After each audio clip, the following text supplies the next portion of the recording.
Obrigado, Tim. Boa tarde a todos. Tentar, obviamente, o que às vezes quando se fala de temas tão apaixonantes não é fácil, mas tentar ser relativamente sucinto naquilo que vos vou dizer, e até porque entendo que o mais importante deste painel é efetivamente o debate, é ouvir as pessoas, é partilhar ideias. E é exatamente dessa forma que eu estruturei a intervenção que gostaria de fazer, espero eu, nos tais 8 minutos, e se me descuidar o time fará o favor de me avisar. Em primeiro lugar, dizer-vos que a FIPA tem já uma experiência relativamente consistente na discussão destas matérias. Em primeiro lugar, porque representa o nosso país ao nível da plataforma tecnológica europeia, nomeadamente porque está presente num consórcio europeu de federações que tem sido, digamos, um dos principais agentes de dinamização de um conjunto de projetos comunitários que nos tem, acima de tudo, para além do impacto direto que esses projetos têm tido no tecido empresarial a nível europeu, tem-nos permitido aprender muito do que é que se quer, ou pelo menos do que é que se pode avaliar desta relação entre investigação e agentes económicos. E posso-vos dizer da minha experiência que cada vez que vou a um encontro internacional, eu venho de lá cada vez mais, e vou usar uma palavra se calhar um bocadinho forte demais, mas orgulhoso do nosso país. E talvez não seja forte, talvez seja mesmo isso. Não devemos ter, digamos, uma euforia demasiada, mas quando visitamos centros tecnológicos noutros países, quando visitamos universidades e até quando visitamos empresas, ficamos com a certeza de que Portugal deu nos últimos anos enormes passos em frente nesta matéria. Por outro lado, dizer-vos também que, a nível da Federação, desenvolvemos um projeto pioneiro que foi, ao nível de uma associação empresarial, criar uma unidade de mediação técnico-científica. Unidade essa que não vou, obviamente, aqui detalhar, a não ser que o time me descontasse aqui mais 5 ou 6 minutos, o que não fará, mas uma unidade que pretende, acima de tudo, começar a estabelecer estas pontes entre investigação e entre empresas, mas a fazê-lo de uma forma muito consistente e permitindo à Federação, ao longo do tempo, ir compreendendo aquilo que efetivamente se faz do ponto de vista da investigação no nosso país. E, portanto, nessa matéria, eu julgo que temos, de certa forma, algumas condições para, em conjunto com um conjunto e um painel, eu diria até uma plateia, que eu há pouco dizia ao meu amigo Luís Mira, que eu acho que pela primeira vez nós estamos a conseguir juntar em Portugal um fórum tão diversificado para a discussão desta matéria, termos efetivamente aqui algumas ideias. E, portanto, de uma forma relativamente breve, um pequenino diagnóstico daquilo que é a nossa percepção e depois 2 ou 3 propostas muito concretas que possam ser utilizadas no debate. A primeira parte do diagnóstico ou da reflexão, eu começaria por dizer a todos, nós temos aqui uma janela de oportunidade. A FIPA já o tinha ouvido de uma forma mais privada e em reunião oficial, e ouvimos aqui hoje a Sra. Ministra mostrar claramente a vontade de reorganizar tudo isto. E reorganizar de uma forma que eu acho que pela primeira vez nós ouvimos, e acho que por muitos defeitos que nós apontemos a esta política que este Governo possa estar a seguir e que muito tem prejudicado a indústria alimentar, seja a nível fiscal, seja a outros níveis, eu acho que esta ideia de que estas componentes, quer a componente de internacionalização, quer a componente de investigação e desenvolvimento, têm que ter cada vez menos Estado e tem que permitir aos vários parceiros cada vez mais que se entendam entre eles, eu acho, na minha perspectiva, é discutível obviamente, extremamente positivo. Eu acho que uma das grandes entropias que foi criada aqui ao longo dos anos foi nós termos excessivo Estado no meio destas coisas. E, portanto, existindo esta janela de oportunidade, basicamente nós temos que perceber em que situação é que estamos. E eu acho que, embora tenhamos evoluído de uma forma relativamente interessante nos últimos anos, eu acho que nós continuamos a trabalhar muito pouco em conjunto. E trabalhar em conjunto não é estabelecer links entre 2 ou 3 entidades para projetos concretos. Trabalhar em conjunto é nós pensarmos como é que efetivamente vamos reorganizar toda esta dinâmica, e a Sra. Ministra também nos disse de manhã que pretende, e eu sei que pretende e que está convicta e que vai fazê-lo, reorganizar toda esta estrutura, digamos, do sistema de investigação pertencente ao Estado, e portanto eu acho que este é o primeiro desafio que nós temos aqui para discutir, até porque certamente deste fórum e de outros que se seguirão, sairão propostas concretas, é que efetivamente esta reorganização deve ser pensada em conjunto com os setores da economia, e neste caso com o setor alimentar. E eu veria com bons olhos que toda esta reorganização, que tem que, no fundo, incluir os organismos do Estado, as universidades, inclua também, no mínimo, as associações empresariais representativas, obviamente, neste caso, quer da indústria alimentar, quer de toda a fileira. O segundo ponto é exatamente este, é que devemos pensar isto numa ótica de fileira. Não podemos continuar a pensar isto em núcleos fechados, em que, no fundo, os agentes económicos atuam sim, e vamos pensar numa situação relativamente avançada, já atuariam numa coordenação grande com o meio de investigação e desenvolvimento, mas tinham que pensar que existe outro link que tem que ser muito bem estabelecido, que é a dinâmica de fileira. Ou seja, quando partimos para projetos que nos façam caminhar para o patamar da inovação, devemos pensar, acima de tudo, em potenciar também fileiras, embora as empresas individualmente e os seus negócios devam, obviamente, sempre sofrer esta alavancagem.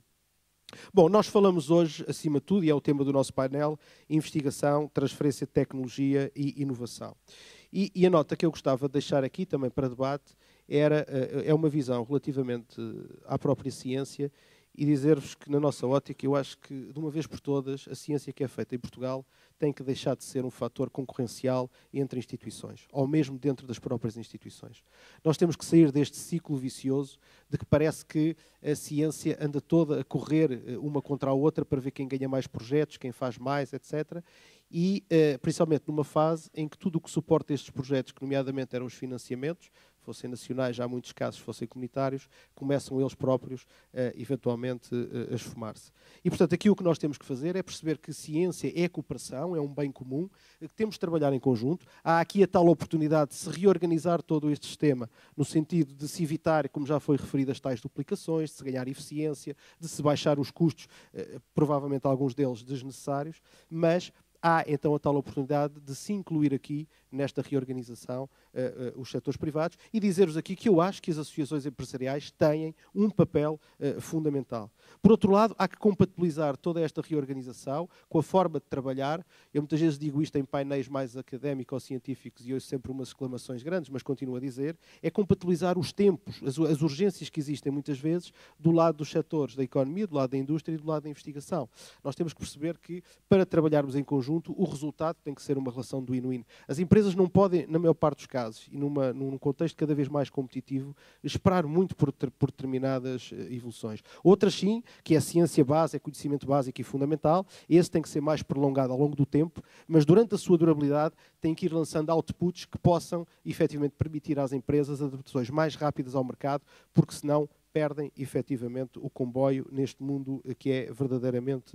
competitivo.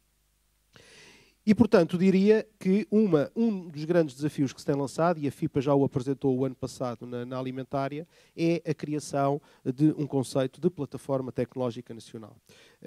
Essa plataforma tecnológica nacional, a nosso ver, tem que englobar todos aqueles agentes que têm efetivo interesse nestas áreas e tem que ter aqui dois níveis, tem que ter muito claramente duas formas de atuação. Tem que ter, em primeiro lugar, um painel muito representativo dos vários elos da fileira, que defina as grandes linhas estratégicas, que seja ouvido e que tenha uma parceria muito direta com o Governo, exatamente para influenciar diretamente a forma como se faz essa reorganização. E eu aqui atrevo-me a dizer claramente que, do lado da indústria agroalimentar, o grande representante institucional, a estrutura de cúpula, é efetivamente a FIPA, e, portanto, tal como a CAP já manifestou esse interesse, eu acho que é um desafio muito interessante que desde lá já lançamos, é estruturas como a FIPA, no caso da indústria agroalimentar, no caso da CAP, em representação das estruturas mais agrícolas,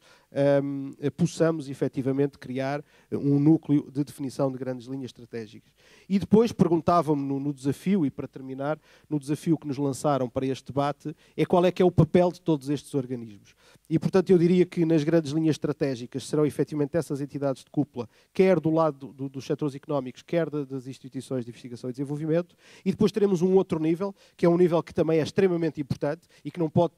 deixar de ter uma ligação permanente a esta questão mais estratégica, que é o nível operacional. E aí acho que o nível operacional, nós de certa forma já estamos bem munidos a nível nacional de organizações, como são, e é a pergunta que me fazem, as redes setoriais, os polos, os clusters, as próprias associações setoriais,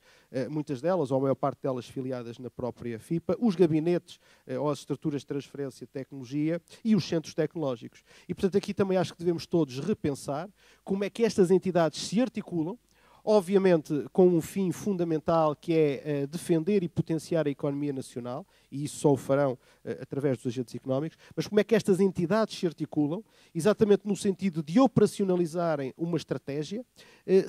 evitando as tais duplicações e os tais desperdícios. E, portanto, fazendo da ciência um bem comum, ao serviço da economia do país, ao serviço de Portugal, mas com isto sem prejudicar e sem hipotecar todo o investimento, e é importante sublinhar isto para que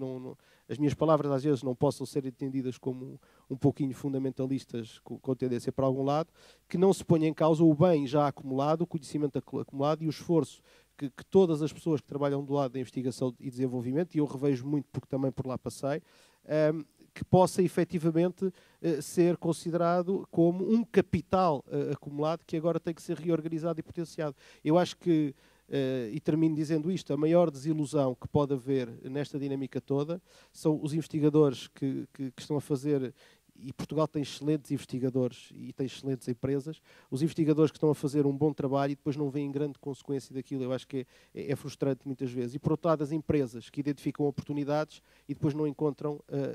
rapidamente e facilmente as parcerias desejáveis, ou porque não têm tecnologia, ou porque não têm know-how. Portanto, acho que é este ponto que nós devemos discutir hoje, devemos alcançar e devemos partilhar muito frontalmente, concordemos uns com os outros ou discordemos, devemos partilhá-lo aqui, até porque já lancei esse repto ao Luís e ele claramente está sintonizado. Isto tem que ser só o ponto de partida para esta discussão, e embora não tenhamos muito tempo, porque é à vontade do Governo de o fazer rapidamente. Muito obrigado. Muito obrigado.